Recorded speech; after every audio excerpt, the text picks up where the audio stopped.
It's March 2nd. I did videos about each one: legal abortion death and illegal abortion death, both um, because of habitual quackery. And the remaining deaths with a March 2nd anniversary, I don't have a lot of details, so I'm going to talk about them together. The first one was when a 16-year-old girl named Erica went to Dr. Jean Crawford on March 1st of 1989. Now, her aunt took her for an abortion behind her mother's back. Um, Now, the aunt said that Crawford had left Erica unattended for 4 hours after her abortion, which is something that had happened recently at a Planned Parenthood. They just left her unattended before sending her to the hospital. At any rate, it was 11 p.m. until Crawford carried Erica out to her aunt's car and said to take her home. But Erica's aunt was a nurse and immediately took the girl to the hospital, where shortly after midnight, Erica died from an embolism, something that wasn't supposed to be in her bloodstream, and caused problems. So that was really, can't even imagine the relationships in that family after that. The remainder of the deaths that have a March 2nd anniversary are all illegal, and they're all in Chicago. And I've mentioned I have a lot of information on Chicago deaths because of the Homicide in Chicago Interactive Database, because abortion deaths were homicides. They were not a civil case.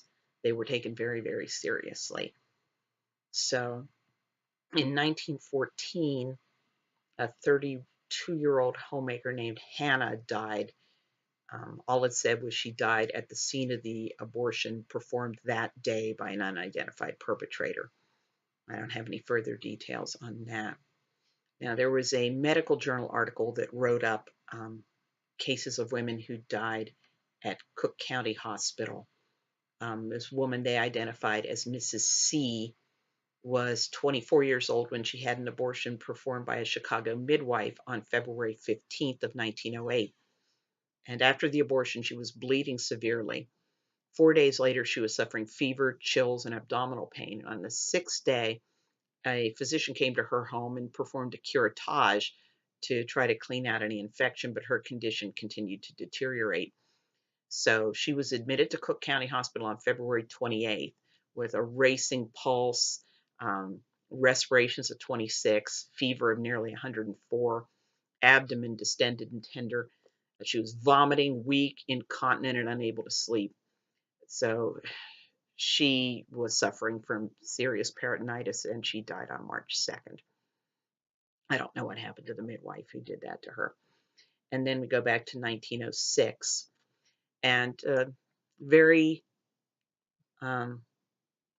unusual young woman. She was 23, unmarried, and worked as an electrician, and her name was Atilla. And at some point in 1906, she managed to get connected to one of the midwife abortionists in Chicago, Wilhelmina Benn. Um, Wilhelmina Benn was a licensed midwife who was around 60 years old. She'd immigrated to the United States around 1886. She was charged for Attila's death, but she wasn't prosecuted. And then 10 years later, she was implicated in the death of a young woman named Rosie. And then in 1917, the death of a young woman named Victoria. So these people are incorrigible. You have to lock them up and keep them locked up.